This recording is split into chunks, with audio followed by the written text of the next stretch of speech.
It's a complex world we live in, and China's participation in a proactive way is absolutely essential, and the world needs to understand China's motivations and what it really wants.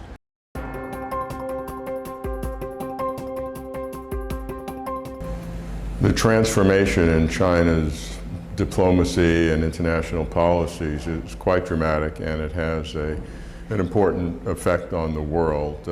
We can go back and look at the history where China, in the early days of the People's Republic, and indeed until President Xi Jinping largely took office, China had a reactive policy for its own benefit. It was the question of the times. China had to deal with its own internal development and its reform and opening up, and to build the economy internally.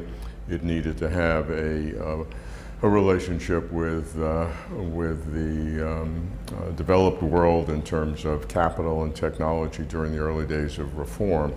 And so foreign policy was largely reactive.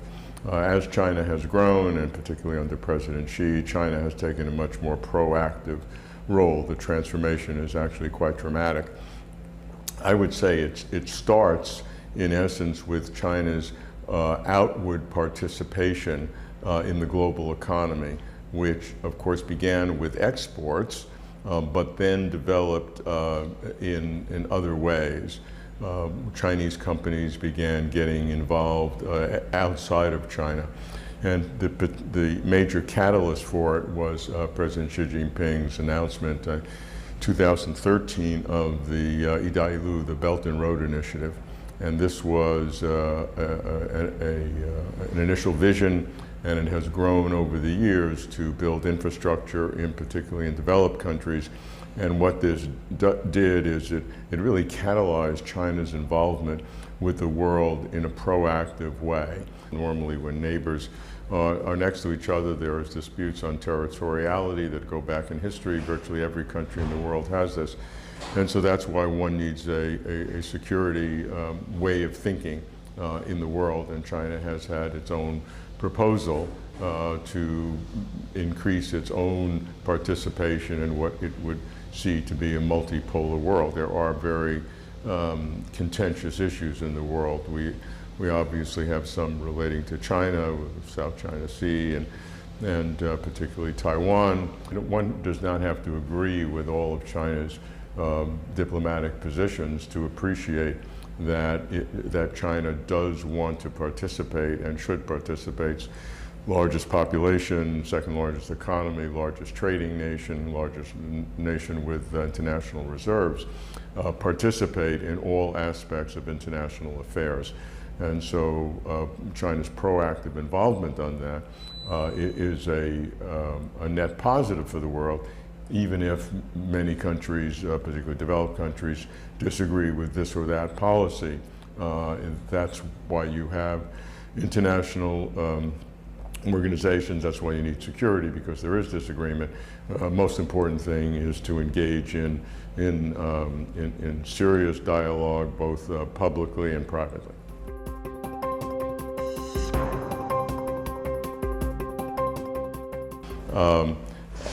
I have always said that the bilateral relationship between China and the U.S. is the cornerstone of not just world peace and stability, but world prosperity. I still believe that, but the last maybe 7-8 years has seen a cascadingly negative approach. The reasons for this are complex, and the seriousness of the problem can be seen that in each country, if we just take the U.S. and China, the two countries I'm most familiar with, you see the extreme polarity in both countries, where each side, the vast majority, not just of leadership, but of the common people, blame the other side.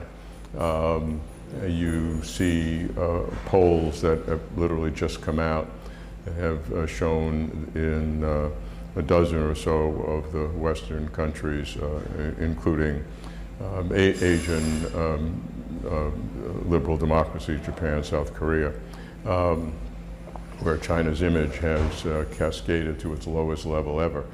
And in parallel, you look in China, particularly in social media, some polls, although they're less reliable, show that the vast majority of the Chinese people blame the U.S. For trying to contain China. The way to go about it is challenging, but the prescriptions that I would have is, number one, don't make things worse. Do whatever you can not to exacerbate. Secondly, not to expect short-term resolution.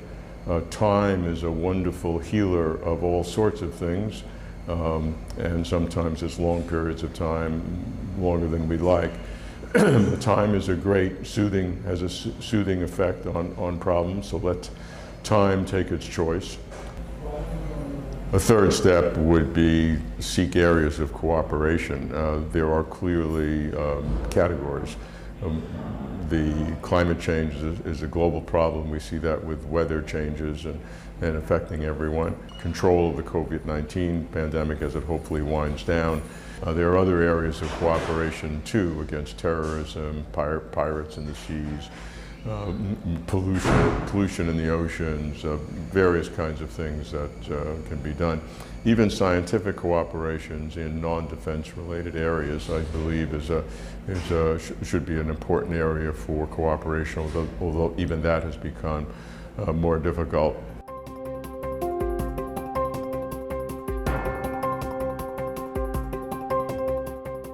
China is, in fact, to me, the one exception, where over the last 44 years or so, since reform and opening up, China has had the greatest transformation of a country in history for the largest population on Earth.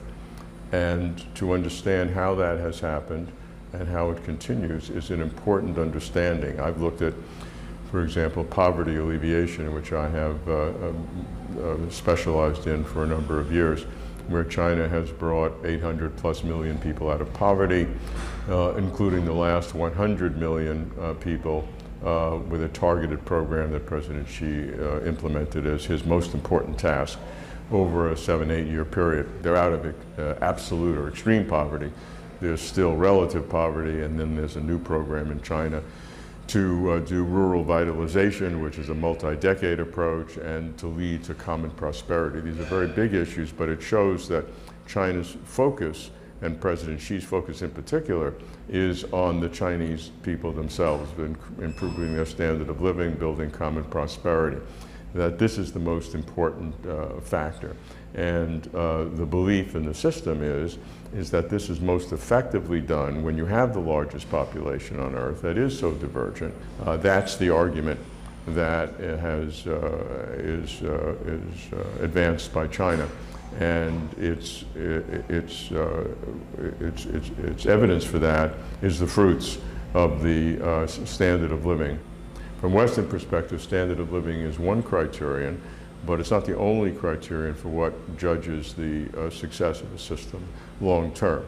The fact that the Communist Party of China is the ruling party as a constitutional certainty and does not have any competition in elections puts extra, in my opinion, burden on the Communist Party of China to do a series of things for the people. It needs to have areas of checks and balances to control corruption or misuse of power, because there's no external checks. It needs to involve people more in the process of governance.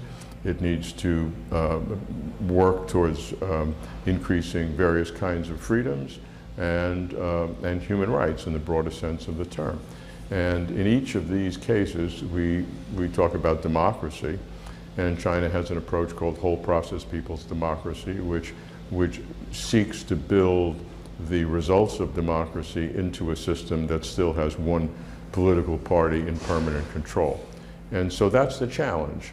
And to me, that China is working hard and recognizes the importance of democracy and how to bring aspects of it within its own system. And so when I describe all of this, it's a complicated story. You cannot give a simple answer. Simple answers that I've heard in China is that, Western media is just biased and trying to keep China down. And when you think that way, you have a distorted picture of the world. One needs to really dig into the details and recognize the nuances and the complexities of the story. China's story, when you see the whole picture, is a very good picture. It's a good story of development, but it's not a simple story. And it doesn't have all the edges smoothed either. It's a developing story. China's developmental history, its political system, is really sui generis, as we say. It's one of a kind in the world. Systems that seem to look like China's, whether they're called socialist or not, that have a one-party rule system, in every other case has been traumatic and disastrous for those countries. China is the exception. So it behooves everyone to understand why the Chinese system has worked so well in that sense, and yet also China is responsible, because it has that system, to do other kinds of things to build its own kind of democracy. And so that's the challenge, and for the world to appreciate that, I think would go a long way. But it's not just for the world to appreciate what China does. China has to understand why many aspects of the world relate negatively to what they do, and then dig into the details and explain all the different facets of it. So, both sides have their work cut out for them, but the end of the day is that it's critical for the world to understand China better, and for China to understand the world better, and why the world thinks about China the way it does.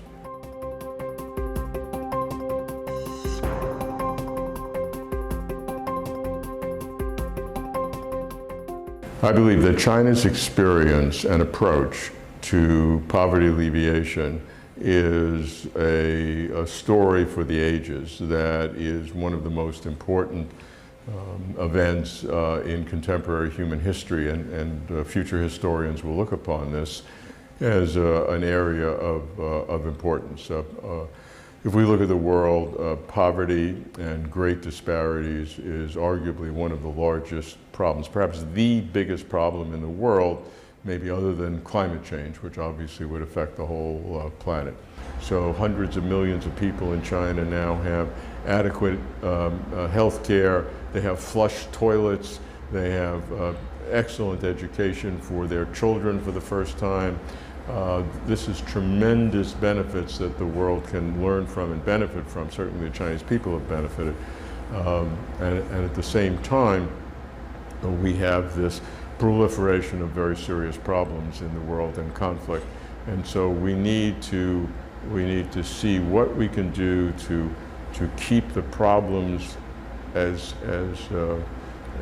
dormant as possible, and to share the benefits as much as possible. This is a real challenge today, but I'm cautiously hopeful U.S. and China can do it together. My sense maybe is that overtly there's disagreement, but maybe covertly there's more agreement under the surface. So it's a complex world we live in, and China's participation in a proactive way is absolutely essential. And the world needs to understand China's motivations and what it really wants.